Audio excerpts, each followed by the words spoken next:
3, 2, 1, action.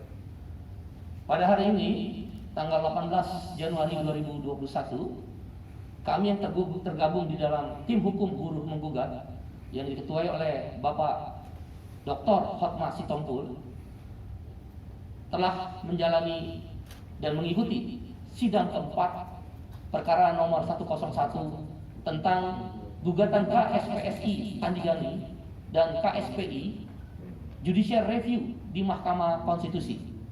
Pada sidang hari ini, 18 Januari 2021, jam 11 siang, sudah didengar pandangan dan pendapat dari DPR dan pemerintah yang mewakili Presiden. Tapi kenyataannya, yang mewakili pemerintah, dalam hal ini para menteri yang terkait, dan DPR yang terhormat, telah mengabaikan keinginan maupun aspirasi para rakyat dan buruh Indonesia bermain-main terhadap hal tersebut. Karena itu, pada hari ini kami mengadakan konferensi pers. Kita akan dengarkan pandangan yang pertama dari ketua daripada yang mewakili prinsipal tim hukumnya, yaitu Bapak Dr. Hotma Sitompul. Nanti akan dilanjutkan oleh Saudara Nasef, dan prinsipalnya oleh Hermanto Ahmad, dan nanti terakhir saya sendiri, Said Iqbal. Silakan Pak Hotma.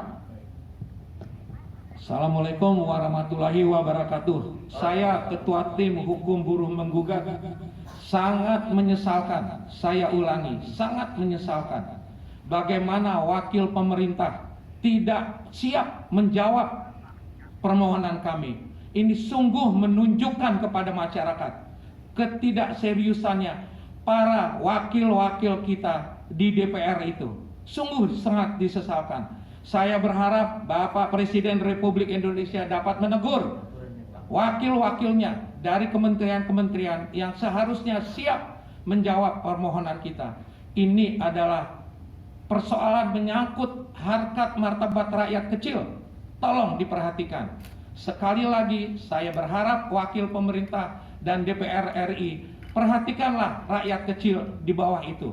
Sementara dari saya ini mudah-mudahan bisa menggugah hati mereka, pemangku kekuasaan di sini. Dilanjutkan oleh Nasef. Ya, Assalamualaikum warahmatullahi wabarakatuh. Kami dari tim hukum buruh menggugat secara tegas tadi menyatakan kepada Majelis Hakim Konstitusi untuk menolak keterangan pemerintah dan DPR yang akan disampaikan yang sudah lewat tenggang waktu. Kenapa kami menyampaikan sudah lewat tenggang waktu? Yang pertama, kalau kita lihat di dalam peraturan Mahkamah Konstitusi pasal 13 ayat 2, permohonan dari majelis.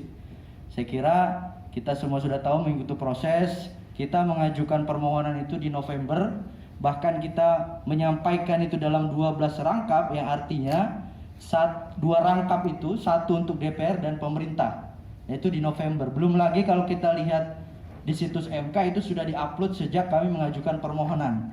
Sehingga sebenarnya kalau kita lihat dari jangka waktu November sampai sekarang, tidak ada alasan bagi pemerintah dan DPR untuk tidak siap untuk menyampaikan keterangan. Nah, kalau faktanya DPR dan pemerintah tidak siap, ya berarti ini ada indikasi untuk mengabaikan permohonan ini, bermain-main tadi disampaikan oleh Pak Said Iqbal atas permohonan ini. Oleh karena itu, tadi dalam persidangan kami menyampaikan kepada majelis untuk menyatakan tidak diterima keterangan yang disampaikan oleh DPR dan pemerintah, karena memang di dalam Undang-Undang MK sendiri sebenarnya keterangan pemerintah atau presiden itu bersifat fakultatif. Kalau kita lihat dapat, kata-katanya dapat, bukan wajib. Nah, atas dasar itu maka sebenarnya dalam persidangan PUU itu pemerintah atau DPR bisa menyampaikan keterangan ataupun bisa juga tidak menyampaikan. Nah, karena sudah melewati tenggang waktu ini, maka kami secara tegas tadi menyampaikan untuk memohon agar keterangan nanti yang disampaikan oleh Presiden dan DPR itu ditolak atau paling tidak dinyatakan tidak diterima oleh Majelis Hakim Konstitusi. Mudah-mudahan kita semua berharap majelis bisa kemudian memenuhi rasa keadilan juga pemohon, agar jalannya persidangan ini betul-betul mencerminkan suatu peradilan yang fair dan adil begitu. Terima kasih. Ayo semua begini, buruh menggugat. Ya, ntar Pak, masih 1-2 lagi. Oke, Hermanto Ahmad, silakan. Nanti terakhirnya ya. Ya, terakhirnya. Pak Hotma yang komando ya. Ya, kami dari SPSI sangat menyesalkan bahwa hari ini tidak berkelanjutan sidang kita. Saya Hermanto Ahmad, Sekretaris Jenderal KSPSI di bawah pimpinan Bung Andi Gani. Kami lihat wakil-wakil pemerintah maupun DPR tidak serius menanggapi hal-hal ini. Sementara kita tahu bahwa undang-undang ini dilahirkan begitu cepat dan terburu-buru. Seharusnya wakil pemerintah, siapapun juga yang mewakili pemerintah maupun DPR RI, secara serius untuk menanggapi permohonan kami. Bapak perlu ketahui bahwa buruh telah mencari dan mencoba melakukan jalan yang mulia dengan melakukan judicial review. Kita beradu di dalam forum hukum. Dengan demikian, maka tidak sepantasnya pemerintah dan DPR tidak siap pada hari ini.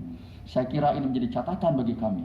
Undang-Undang 11 tahun 2020 ini merupakan hal yang fundamental, merubah tatanan kita dari yang sebelumnya menjadi tatanan yang baru. Sementara kami melihat bahwa tatanan itu tidak menguntungkan dan tidak berpihak kepada kami. Saya kira itu statement kami. Terima kasih. Baik, kawan-kawan media, elektronik, cetak dan online, dan seluruh rakyat Indonesia, seluruh buruh Indonesia, saya ingin menutup konferensi pers KSPSI Andi Gani dan KSPI serta tim hukum buruh menggugat yang dikomandani oleh Bapak Dr. Hotma Sitompul. Poin yang ingin kami sampaikan dalam penutup ini: 1.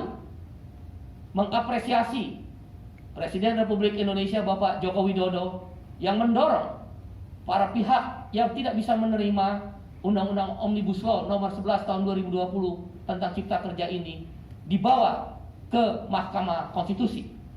Himbauan dan saran tersebut sudah diikuti oleh para buruh di seluruh Indonesia demi bangsa Indonesia yang lebih besar lagi. Di tengah perjuangan pemerintah dikomandani oleh Presiden Joko Widodo melawan COVID-19, maka jalan hukum kami pilih yaitu judicial review terhadap Undang-Undang nomor 11 tahun 2020 tentang Cipta Kerja di bawah komando Bapak Dr. Hotma Sitompul sebagai tim kuasa hukum buruh menggugat, termasuk Saudara Nasib dan lain sebagainya dan kawan-kawan. Oleh karena itu, kami meminta melalui konferensi pers ini, yang mulia, yang terhormat Bapak Presiden Joko Widodo menegur keras, kami ulangi, menegur keras para menteri yang main-main dan tidak sungguh-sungguh terhadap proses persidangan yang mulia dan terhormat ini, yang mengabaikan peran dan upaya-upaya yang dilakukan oleh Bapak Presiden Joko Widodo serta hal-hal yang menjadi aspirasi kaum buruh di seluruh Indonesia dan rakyat Indonesia terhadap Omnibus Law Undang-Undang Cipta Kerja ini. Para menteri tersebut perlu ditegur keras dan bila perlu dikenakan sanksi agar selanjutnya bersungguh-sungguh jangan mengirimkan wakil-wakil yang tidak jelas dan tidak mengerti masalah dan hanya menyatakan menunggu pimpinan. Kami meminta sekali lagi dengan rasa hormat kepada yang terhormat Bapak Presiden Joko Widodo, tegur keras para menteri yang terkait dalam persidangan ini yang bermain-main, tidak sungguh-sungguh.